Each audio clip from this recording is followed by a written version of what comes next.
അസ്സലാമു അലൈക്കും വറഹ്മത്തുള്ളാഹി തആല വബറകാതുഹു. കഴിഞ്ഞ ദിവസം നരേന്ദ്രമോദിയുടെ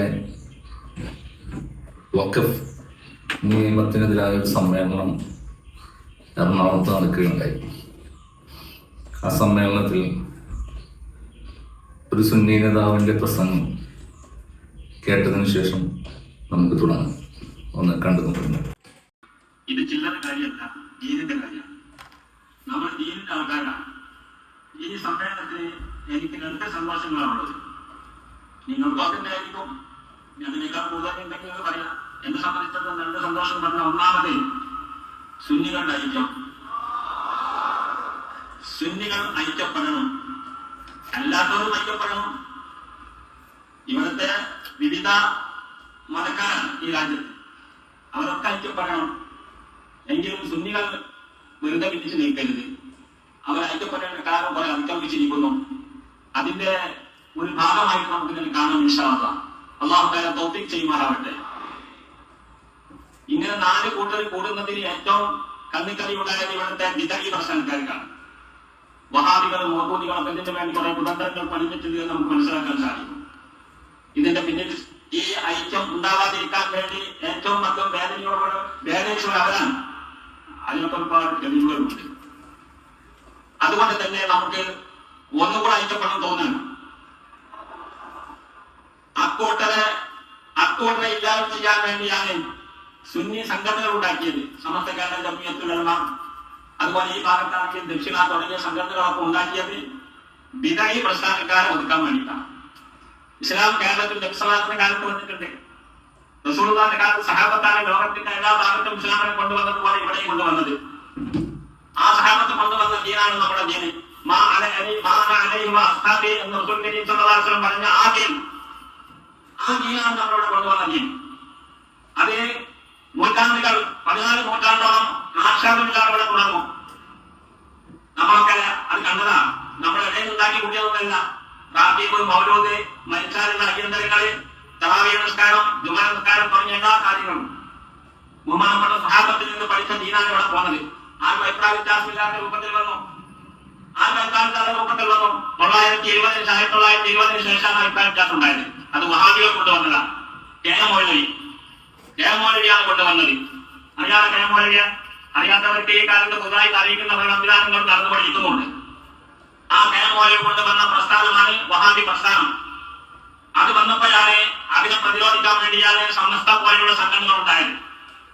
നമുക്കറിയാം. അതുകൊണ്ട് തന്നെ അവരെ പ്രതിരോധിക്കുക എന്ന വിഷയത്തിൽ ഒന്നിക്കേണ്ടവരാണ് നമ്മൾ. ഒന്നിക്കണം, നമ്മൾ ഭിന്നിക്കാൻ പാടില്ല. ആദർശപരമായ മേഖലയിൽ നമുക്ക് വലിയ ഭിന്നിപ്പൊന്നുമില്ല. സംഘടനാ തലത്തിലൊക്കെ ഉണ്ടായി എന്നല്ലാതെ കൊടുക്കാൻ കഴിയുന്നത് മാത്രമാണത്. അതൊക്കെ പുറത്തുകൊണ്ട് നമുക്ക് എന്താക്കണം, മുന്നോട്ട് പോകണം. ബിദഈ പ്രസ്ഥാനക്കാരെ അടിച്ചമർത്തണം. 1940-കളിൽ ഉണ്ടായ വേറൊരു ജന്തുവാണ് ജമാഅത്തെ ഇസ്ലാമി. ആ ജമാഅത്തെ ഇസ്ലാമിയെ കുറിച്ച് നമുക്കറിയാം. ഫിത്നയാണ്, ലോകത്തും ഫിത്നയാണ്. അവരേതായാലും ഇല്ല, മറ്റുള്ളവരും വേണ്ട എന്നുള്ള ചിന്താഗതിക്കാർ പ്രവർത്തനം. അവരൊക്കെ മീഡിയ ഒക്കെ ഉണ്ട്, പത്രമുണ്ട്. അത് ഇവിടെ വരുന്ന നാശം വലിയ നാശം. ഈ സമ്മേളനത്തെ കുറിച്ച് എന്തൊക്കെയാണ് അവർ പറഞ്ഞിരിക്കുന്നത്? വളരെ മോശമായ രീതിയിലാണ് അവർ ചിത്രീകരിച്ചു. യഥാർത്ഥത്തിൽ എന്തിനാണ് ഇങ്ങനെ ഒരു സമ്മേളനം നടത്തിയത് ചിന്തിച്ചു പോയത്. കാരണം ജമാഅത്ത്, സുന്നി, മുജാഹിദ് വിഷയങ്ങൾ നമ്മൾ വർഷങ്ങളായിട്ട് കേട്ടുകൊണ്ടിരുന്ന ഒരു സംഗതിയാണ്. പക്ഷെ വഖഫ് നിയമത്തിനെതിരെ എന്ന പേരിൽ വലിയൊരു സമ്മേളനം സംഘടിപ്പിച്ചിട്ട് അത് ഇത്തരത്തിൽ മുസ്ലിം സമുദായത്തിന്റെ ഉള്ളിലെ വിഭാഗീയതയെ പ്രോത്സാഹിപ്പിക്കുന്ന രീതിയിൽ ഈ ഒരു വേദി ഉപയോഗിച്ചത് അത്യന്തം ഖേദകരം തന്നെയാണ്. വഖഫ് നിയമത്തിനെതിരെ ഇന്ത്യയിൽ ഒരുപാട് പ്രതിഷേധങ്ങൾ നടന്നിട്ടുണ്ട്. ജംഇയ്യത്തുൽ ഉലമാ ഹിന്ദ്, ഒവൈസിയുടെ നേതൃത്വത്തിൽ, അതേപോലെ ജമാഅത്തെ ഇസ്ലാമി, SDP, ഇന്ത്യയുടെ വിവിധ ഭാഗങ്ങളിൽ ഒരുപാട് സംഘടനകൾ വഖഫ് നിയമത്തിനെതിരെ ഒരുപാട് പ്രതിഷേധങ്ങൾ സംഘടിപ്പിച്ചിട്ടുണ്ട്. പക്ഷെ അതിലൊന്നും ഇത്തരത്തിലുള്ള ഏതെങ്കിലും ഒരു പ്രസംഗം ഉണ്ടായതായി നിങ്ങൾക്ക് ആർക്കെങ്കിലും കാണിച്ചാൽ കഴിയും? എല്ലാ സംഘടനാ നേതാക്കന്മാരും പങ്കെടുത്ത ഒരുപാട് വേദികൾ ഇന്ത്യയുടെ വിവിധ ഭാഗങ്ങളിൽ കഴിഞ്ഞു പോയിട്ടുണ്ട്. അതിനൊന്നും ഇത്തരത്തിലൊരു വിഴുപ്പഴക്കൽ നമ്മൾ കേട്ടിട്ടില്ല. ഉസ്താദിന്റെ ഈ ഐക്യത്തെയൊക്കെ നമ്മൾ ഇഷ്ടപ്പെടുന്നു, ഐക്യപ്പെടണമെന്ന് തന്നെ. അതുകൊണ്ട് തന്നെയാണ് നമ്മൾ ഈ സമ്മേളനത്തെ വീക്ഷിച്ചതും. എല്ലാവരും ഒരു വേദിയിൽ ഇരിക്കുന്നതിൽ നമുക്ക് സന്തോഷം തന്നെയുള്ളൂ. പക്ഷെ അതുപോലും മറ്റു വിഭാഗങ്ങൾക്കെതിരെ ആകാൻ ഇത് ഉപയോഗിക്കുകയാണ്. ഈ ജമാഅത്തെ ഇസ്ലാമി മുജാഹിദ് വിഭാഗങ്ങൾ മുസ്ലിങ്ങളല്ല എന്നുള്ള അഭിപ്രായം ഈ സുന്നി ഐക്യവുമായി ബന്ധപ്പെട്ട ആളുകൾക്കുണ്ടോ? ഉണ്ടെങ്കിൽ അതവർ പരസ്യമായി പറയണം, ജമാഅത്തെ ഇസ്ലാമി മുജാഹിദ് വിഭാഗങ്ങൾ മുസ്ലിങ്ങളല്ല.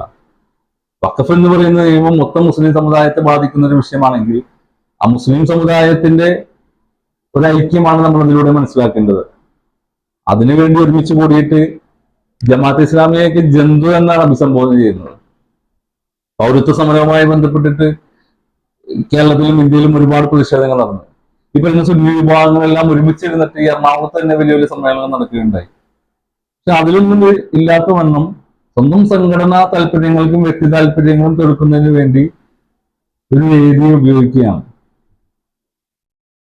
അതുപോലെ ദക്ഷിണ രൂപീകരിച്ചത് വിജയ് പ്രസ്ഥാനങ്ങളെ തകർക്കാനാണെന്നൊക്കെ അദ്ദേഹം പറയുകയുണ്ടായി. ഈ ദക്ഷിണ കേരള ജമിയത്തുലമയുടെ ഉത്തരവാദിത്തപ്പെട്ട ആളുകൾ ഇത് വിശദീകരിക്കുന്നുണ്ട്.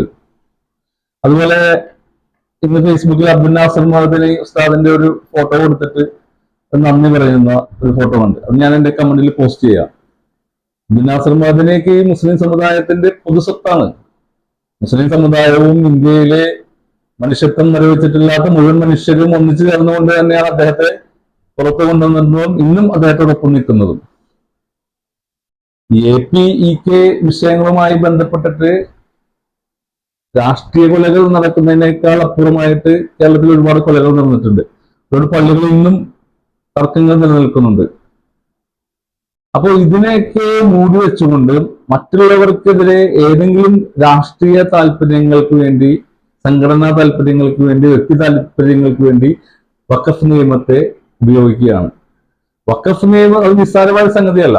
വഖഫ് നിയമത്തെ സെൻട്രൽ ഗവൺമെന്റിന്റെ ആ നിയമത്തിനെതിരായ ശക്തമായ പോരാട്ടങ്ങളും ശക്തമായ പ്രതിഷേധങ്ങളും ഉണ്ടായി വരേണ്ടതിന് പകരം സ്വന്തം സമുദായത്തിൽ തന്നെ അതിനെ പ്രതികരിക്കുന്നവർക്കിടയിൽ തന്നെ ഭിന്നിപ്പുണ്ടാക്കുന്ന ഇത്തരം സമ്മേളനങ്ങളും അതിന്റെ സംഘാടകരും യഥാർത്ഥത്തിൽ മുസ്ലിം സമുദായത്തെ എങ്ങോട്ടാണ് കൊണ്ടുപോകുന്നത്. അതുകൊണ്ട് ഇത്തരം പരിപാടികൾ വളരെ നിഷ്കളങ്കരമായി ചിന്തിക്കുന്നു. ഇന്നിപ്പോ രാവിലെ ഞാൻ ഒരു എറണാകുളത്ത് വെച്ചൊരു ഹാജിയാരെ കണ്ടിരുന്നു. അപ്പൊ അദ്ദേഹം പറഞ്ഞു ഞാൻ പങ്കെടുത്തു, പക്ഷെ പ്രസംഗം കേട്ടപ്പോ അന്തം വിട്ടുപോയി.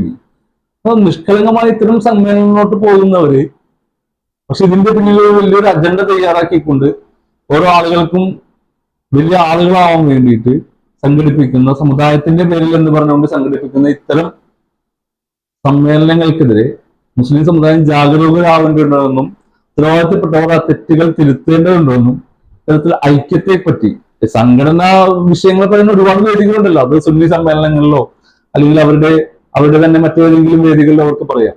പൊതുവായ ഒരു വിഷയത്തിൽ ഒരുമിച്ച് കൂടിയ ഒരു സമ്മേളനത്തിൽ ഇത്തരം വിഭാഗീയതകളെ പറയുന്നവരെയും അത് സംഘടിപ്പിക്കുന്നവരെയും ഒറ്റപ്പെടുത്തേണ്ടതുണ്ട് എന്ന് ഇത്തരം സമ്മേളനങ്ങൾ ഖേദകരമാണെന്നും വളരെ വിഷമത്തോടുകൂടി അറിയിക്കുകയാണ്.